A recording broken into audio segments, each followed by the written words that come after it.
everybody, welcome back to the Chaotic Little Book Corner. My name's Acacia. Today I'm going to be doing my March book haul. Let's dive in. It's a larger book haul. There should be a part 2, but I'm unsure. I might not accumulate that many books, but as of today, I've accumulated quite a few. So let's dive in. The first 4 were all sent to me by publishers. So I've got a couple that are super exciting to me, but I'm not going to do reviews on them until it's closer to the date. I've found that I like doing reviews on the release date, and I think that that helps you guys too. It gets a little bit more excitement.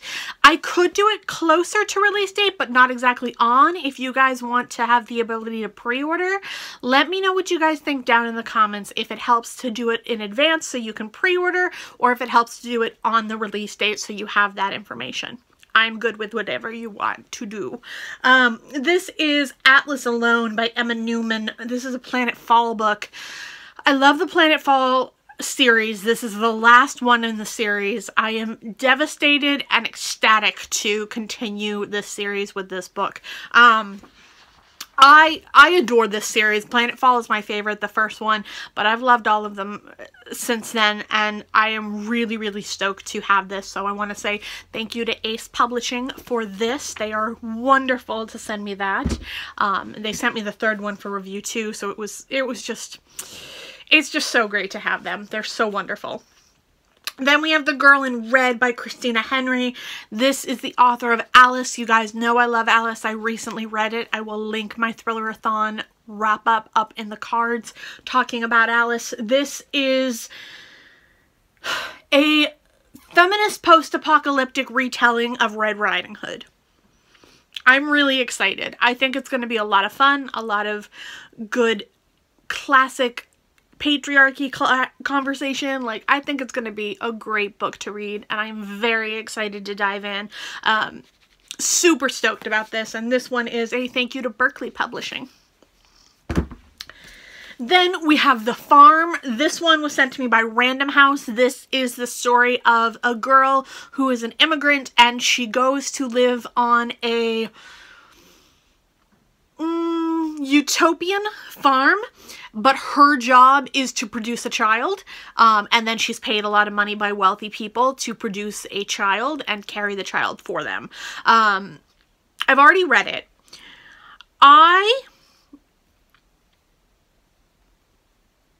As far as dystopian feminist literature goes, it's fine. I liked it. I definitely will read it again. I'm glad I have it on my shelf. And I'll talk about it more in its wrap-up. But for now, I'm just gonna let you know, I did like it. It was solid. I liked it.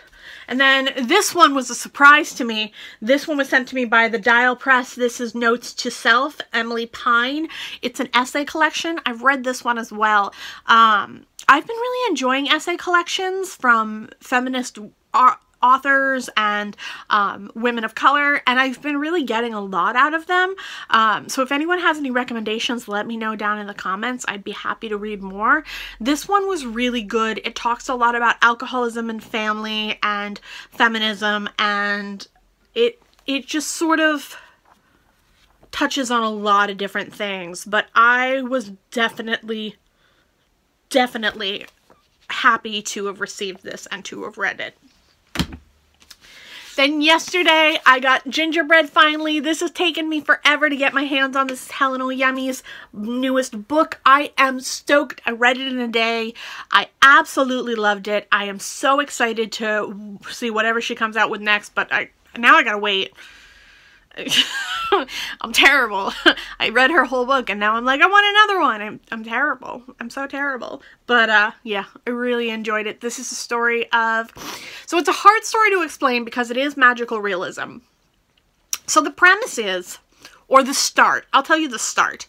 The start is a mother and daughter are living together, and one day the daughter doesn't show up for school and doesn't come home. And the mother goes about her day trying to figure out where her daughter could be, and when she comes home, there's a note, 3 oranges, and her daughter is passed out in her room and not waking up with no pulse. And then the story continues from there. The only thing the note says is, I have to see it at least once leave me where I am. Do not move me. And she takes her to the hospital and then sits by her bedside. It was brilliant. I adored it. I happily would read it again. Then I have my 3 book of the month books. I'm very lucky. My boyfriend spoils me and gets that for me. This is Queenie. I was in the midst of this when Gingerbread showed up, or when my boyfriend picked up Gingerbread for me, and so I put this aside. I was really loving it, but I need to pick it back up again tonight. This is Queenie by Candice Carty Williams. I am really adoring this. This is a story of a Jamaican woman living in the UK right after a break with her boyfriend. They're on a relationship break, and the story begins with her finding out that she had a miscarriage and her boyfriend telling her they need to take time apart and she has to go live on her own. So I really am loving it. I think it's brilliant. I am super stoked about it. It might be one of my favorite books of the year so far. I'm not sure, but I am really happy with this book. Then this one I was so excited to see on Book of the Month. It wasn't an option to pick up in their monthly options, but it was a bonus book that showed up randomly in their selection. This is Shout. This is by Laura Halse Anderson. I love Laura Halse Anderson. Speak is one of my all-time favorite books. This is her memoir talking about her sexual assault as an actual child, and around the same age as the girl in Speak was, which is also around the same time in life where I had my sexual assault. So I'm going to really have trouble with this, but I'm very excited to read it. It's written poetically. I believe it's actually written in poetry. Yeah. Big font though. Technically YA. We'll see how I like it, but I'm very excited about it. Then the theater geek in me is totally freaking out. This is Too Much Is Not Enough, a memoir of fumbling toward adulthood by Andrew Reynolds. This is a memoir about a Broadway star. I am so excited. I could not be more thrilled. He was the lead in the Book of Mormon in the original Broadway cast, and I adore him, and I am so excited to pick this up and read his memoir.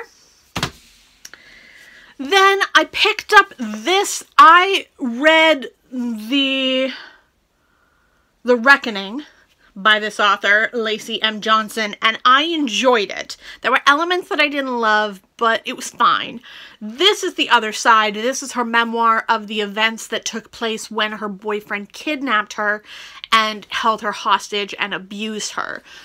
Gonna be really hard to read. A lot of work is gonna go into this for me mentally, but I am looking forward to it. It looks like it's written pretty, the font is pretty large and it's pretty well spaced out, so it shouldn't be too bad. It looks like it's 209 pages, not that long. So I'm looking forward to it. We'll see how it goes. Then I picked this up. This is On the Come Up by Angie Thomas. I like The Hate U Give a lot. I really, really enjoyed it and would recommend it highly. So I was convinced by my local bookstore that this book was also as good. I'm not sure how I'm going to feel about it, but it was a first signed edition, so I picked it up because I'm not going to get an opportunity to have that option again. I might as well pick it up in that version if I'm going to pick it up. If I don't like it, I'll sell it. But yeah, I liked Angie Thomas's The Hate U Give quite a bit. So I think I'll probably be very happy with that one. Then to finish my collection of the World of Lore books, I got Dreadful Places. This one I got on audiobook as well, but I got it specifically for my boyfriend to listen to while he was at work. He really enjoyed it, but told me I should probably wait on reading this as most of it takes place in asylums. So I bought it. I didn't listen. I don't listen very well. Kind of did the opposite of what I was told to do. So we'll see when I get to this. I'm very excited about it, but it's definitely going to be something that is going to scare me. And he'll have to deal with that. So even though I didn't listen to him, he's going to have to deal with the consequences of my actions. Oops. Then I picked up both books written by Dave Cullen. The other one is coming up, but this is Parkland. I have very intense feelings on gun laws and how I think they should be executed. And what I think should be happening in America with gun laws. However, I do not want to go into that on my channel unless you guys want to know my opinion, because I don't really feel like putting myself out there with that information unless it's requested. So if you guys are interested to hear my thoughts, let me know. My thoughts are kind of strange, but they make sense to me. This is about the shooting in Parkland. I really want to read more about it. I feel like I'm not educated enough on the subject to give a full opinion, so hopefully this will help. But yes, I am very much looking forward to reading that. Then this was sent to me by the publisher. I am so lucky. They also sent me The Year I Didn't Eat, which I will link my review for up in the cards. This is The Prophet Calls by Milani Samar. This is a story, it's a middle grade talking about a cult and the experience that a girl has in the cult when she wants to play music and the leader of the cult decides that the children and the women are no longer allowed to play music and she has to try and fight for her right. I am really curious about this. It should be really interesting. I'm gonna give it a try. I requested it because I thought it was gonna be good. So we shall see. This one is a thank you to Yellow Jacket Books. Then this one I bought by mistake. I thought it was her other book, the one that I already showed you. This is Lacey M. Johnson's Trespasses. There we go. Jesus, why can't I read? It's right here, and I'm reading it this way. I don't understand. This is Trespasses. It's more about class in America and the class system. I don't know if I'm going to like it because as much as I liked The Reckoning, I liked it because of the subject matter, not because of the writing style, if that makes sense. And I'm going to read her other book because I'm interested in the subject matter. This one, as much as I'm interested in the subject matter, I don't know if her writing is going to keep my interest in this book. I'm going to give it a try. If it doesn't work, I'm going to sell it. But it's very short. It's pretty slumped together. I'm really not sure how I feel about this. It looks like a breakdown of class conversations. And I'm really not sure how I'm going to feel about that. So we'll see. This was a recommendation from my local bookstore person, Rose, which I adore her. I don't know if the bookstore watches my channel. I think they sometimes do, so I'll shout out Rose anyway. This is Erotic Stories Punjabi Widows. This is by Bali Karar Jaswal. This was a Reese Witherspoon book club. Apparently Reese Witherspoon is so popular now that she has a little stamp, just like Oprah, because that's a thing. I don't know what to do with that, because I love Reese Witherspoon, but I am not keeping up with her book club. I feel terrible saying that. Like, I adore Reese Witherspoon. I think she is fantastic and very smart, and I think she's amazing, but I don't keep up with her book club. I follow her book club on Instagram, but I don't read the books alongside. There's been a couple of them I've been interested in, but I don't seem to want to read them when everybody else is reading them. I seem to be very stubborn and be like, I'll read them when I feel like it. So, I make sense, right? Okay, so she's from India. She's an Indian immigrant. And this takes place in the heart of London, close to the Punjabi community. And she takes a job in the community center as an English teacher.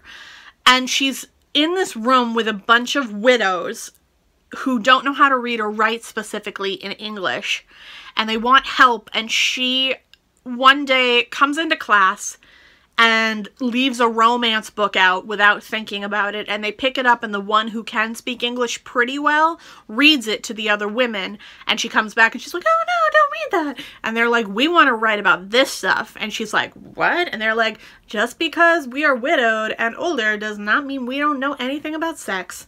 So I am really curious about this, and this is going to be a lighter book. I'm very excited about it because I don't buy light books that often. It's going to be nice, and I'm really excited about it. So we'll see how that goes. And then the last one is the other Dave Cullen book. It's Columbine. I read, what is it called?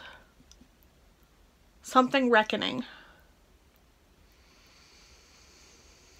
The author of, the mother of one of the shooters at Columbine wrote a book, and I read her memoir recently. And I liked aspects of it. I believe that mental health is something we should focus on. I agreed with her on that. But I think that there was an element of blaming on the other shooter rather than taking ownership for the fact that her son did in fact do the action as well. It was more like, well, he talked my son into it, so it's his fault. And I don't believe that for a second. So this one I'm really excited about. I'm very much looking forward to it. I'm definitely going to read it. But it's chunky, so it's gonna take some time. And I'm sure about that. But I'm quite happy. Yeah, there's like pieces of Dylan's journal and a map of Columbine. It's gonna be a lot. I'm ready for it, but it's going to be a lot. Yeah, it's over 300 pages of the story, and then I think, yeah, there's another 170 pages of afterwards and footnotes. So it's really well researched, and I'm very excited about it, but it's definitely going to be interesting. So those are all of the books I've acquired in March so far. I definitely would love to hear your thoughts down in the comments. I would love to say thank you to my Patreons. I love you guys very much, and I will talk to you guys very soon over on Patreon. If you are interested in supporting me, I will link my Patreon down below in the cards. I will point out one of the things that I haven't done is gone to having advertisements, and the reason I haven't done that is because I can't control what the ads are, and I do talk about trauma on this channel, and I do not want to have horror movies advertised on my channel before I talk about trauma. So that is the reason I haven't gone with that. So that's some money that I won't be able to get, which is one of the reasons I started my Patreon. So if you're wondering about Patreon or wondering why I do Patreon, that is one of the reasons. If you like this video, give it a thumbs up. If you loved it, click that subscribe button down below. I will talk to you in the comments, and I'll see you in my next video. Bye!